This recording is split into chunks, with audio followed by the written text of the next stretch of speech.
Mwatambulwa gumusanza kwesu gwalonko tuzumanana mu lwendo lwesu akabuku ka Tulengwa Twabasikale kabuku nkotu kakatalika nhwiki yakamana akabuku kakalembwa aba AW jitauka nhwiki yamana twakali kulanganya Cibalo 1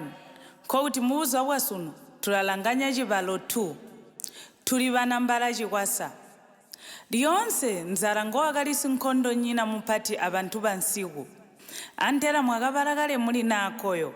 mwakaho akahamba nzarambo yakali kubapeha kaindi akaamboka kupulaha kulimya hiramano alimwi akutajihipa kulima kapotu akaamboka nzara nkali ili bobu umwimuka intu wansiku mbobu mkakachita wakachita kuti na akabona kuti bantu bonse bamwayika kuya mu myunda kujika kele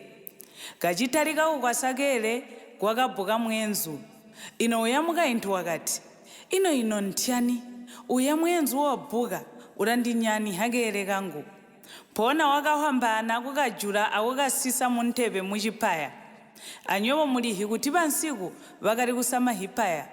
wakanyina hisani mbuliho mubona sunu mwenzu uchikarabiyo kuhwa chikwasa chiti kwa awo mwenzu wakagama kuzibawo kakulanga konse pesi jakamuzimina nkhochileteha limwi wakachimwa khochakali kuleteha kuti muntebe limwi mwenzu akopwe wakabweha kuti ino ninzi chikwasa muntebe nomulaa munzi walomuka intu wakahuwa wakati mbotubedeswe tata tuli banambala chikwasa kumatako utakwasi kumatako tali muntanga walo mwenzu wakaumuna biyo akunyandwa kapati takanaba kaindi mwenzu wakalaya wakagama nzira yakwe mbwakazwida biyo mwenzu awalo mwana amuka intu nkukwerakere kakwe muntebe kukamedaula akasike nkhwakali kuya mwenzu wakatalika kuyiya nchabona munzira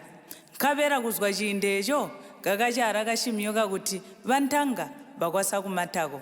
chotuhwa asunu kuti bana bantanga batembulwa kuti kohambana omuntanga munambala chikwasa kumatako utakwasi kumatako tali muntanga mbombu bobu bana bantanga mbo batembulwa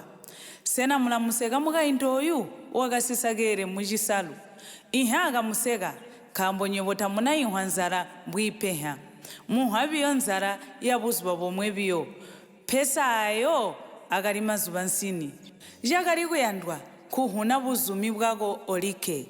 nozubo yamuka mambo atugole mponawa atukakuswangane ali mu nhwiki ibola mu Cibalo 3 mbubo